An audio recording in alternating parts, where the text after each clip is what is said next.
Inspekta Jenerali wa polisi Douglas Kanja ametoa amri kwa makamanda wa polisi kuwakamata polisi wote watakaokuwa na jukumu la kuwalinda washukiwa iwapo mshukiwa yeyote atafariki kwenye vituo vya polisi.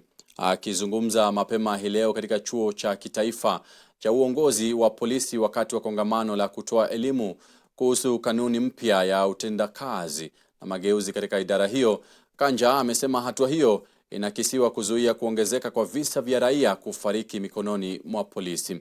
Haya yanajiri huku maafisa waliopewa jukumu la kulinda watu mashuhuri dhidi ya kufanya kazi nje ya mipaka ya sheria kufuatia madai kwa upande wa upinzani kwa maafisa hao wanapokea maelekezo kutoka kwa wanasiasa, akionya kuwa yeyote atakayetuhumiwa atachukuliwa hatua kali za kisheria.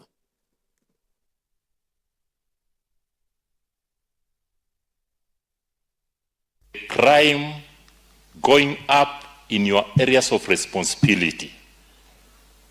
You as a commander, you'll be the first one to be questioned. And when I talk about the commander, when I talk about Rift Valley, they're all commanders in Rift Valley. That's the regional police commander, the regional AP commander, the regional CID commander. And I want to make it very, very clear. Any death occurring in police cells,